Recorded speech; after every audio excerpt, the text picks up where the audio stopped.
Assalamualaikum warahmatullahi wabarakatuh. Perkenalkan, saya Bima Akin Muzadi dari Prodi Teknik Informatika kelas TI 2020-02 Universitas Kuningan. Di sini saya akan menjelaskan mengenai seputar mata kuliah ADBO atau Analisis Desain Berorientasi Objek yang saya pelajari di semester kemarin. Secara umum, ADBO dapat didefinisikan sebagai cara baru dalam memikirkan suatu masalah dengan menggunakan model yang dibuat dari konsep dunia nyata. Sementara untuk pembelajarannya sendiri, ADBO mengacu kepada rancangan awal dalam pembuatan database. Tujuannya agar mempermudah saat pelaksanaan pembuatan database karena sudah mempunyai rancangannya. Ada beberapa cara dalam UML untuk pembuatan rancang awal database. Yang pertama itu dimulai dari rig picture. Gitu. Rig picture sendiri adalah penggambaran sistem atau situasi dengan menggunakan gambar-gambar. Gambaran keseluruhan dari orang, objek, proses, struktur, dan masalah pada keseluruhan proses yang terjadi.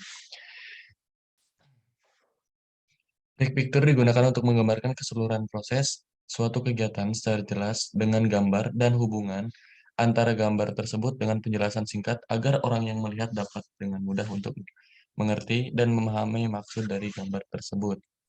Di sini saya mengambil contoh dari rawat jalan, pembuatan database rawat jalan. Jadi untuk rig picture-nya itu menggunakan rawat jalan, ada gambar dan ada tanah, ada panah, tanda panah dan juga ada keterangannya. Yang kedua adalah use case diagram. Use case diagram. Use case diagram sendiri adalah satu dari berbagai jenis UML yang menggambarkan hubungan interaksi antar sistem dan aktor.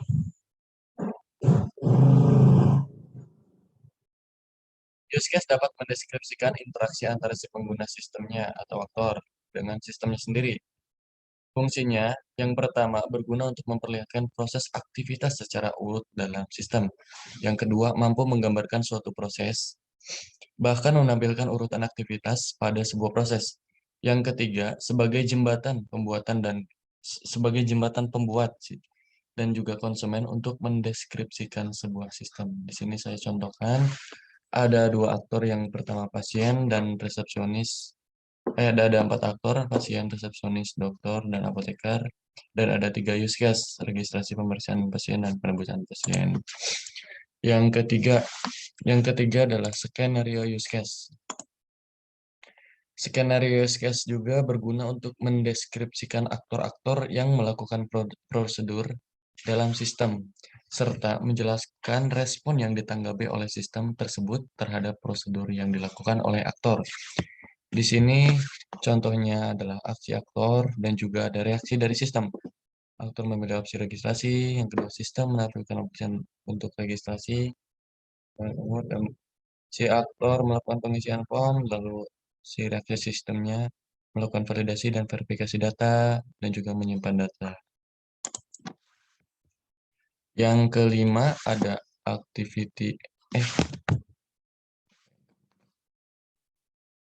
yang keempat ada activity diagram.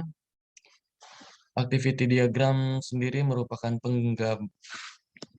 pengembangan dari use case yang memiliki alur aktivitas. Alur atau aktivitas bisa berupa runtutan menu-menu atau proses kegiatan yang terdapat di dalam sistem tersebut.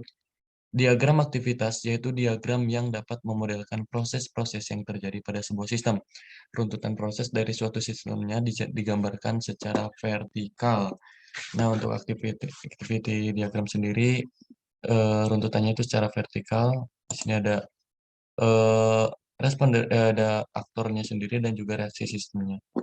Tapi secara vertikal gitu. Apoteker memberi opsi pembayaran resep. Juga sistemnya merespon menampilkan form input data hasil pemeriksaan. Lalu si apoteker memilih opsi cetak hasil pemeriksaan.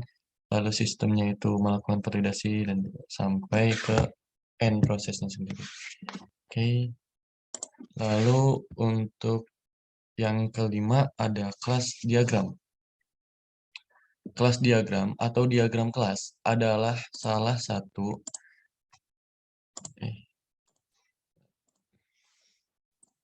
kelas diagram, oke. Kelas diagram atau diagram kelas adalah salah satu jenis diagram struktur pada UML yang menggambarkan dengan jelas struktur serta deskripsi kelas, atribut, dan hubungan dari setiap objek. Ia bersifat statis, dalam artian diagram kelas bukan menjelaskan apa yang terjadi jika kelas-kelasnya berhubungan, melainkan menjelaskan hubungan apa yang terjadi.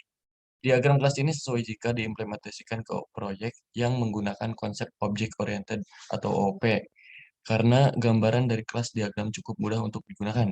Desain model dari diagram kelas ini sendiri dibagi menjadi dua bagian. Bagian yang pertama merupakan penjabaran dari database. Bagian kedua merupakan bagian dari modul MVC yang memiliki kelas interface, kelas dan kelas kontrol dan kelas entity. Nah, di sini terdapat eh, bagian yang pertamanya itu penjabaran dari database-nya dan juga ada kelas interface, kelas kontrol dan juga kelas entity-nya. Oke, lanjut. Yang terakhir ada sequence atau runtutan. Sequence atau runtutan merupakan sederetan instruksi primitif dan atau aksi yang akan dilaksanakan atau dieksekusi oleh komputer berdasarkan urutan penulisannya. Artinya algoritma disusun secara berurutan langkah demi langkah, di mana setiap langkah instruksi akan diproses dari atas ke bawah secara berurutan sesuai dengan urutan penulisannya. Jadi untuk sequence diagram ini penulisannya itu dari atas ke bawah, tapi secara terstruktur dari aktor sistem dan juga lainnya. Oke, sekian presentasi singkat dari saya. Kurang lebihnya mohon maaf. Saya tutup. Wassalamualaikum warahmatullahi wabarakatuh.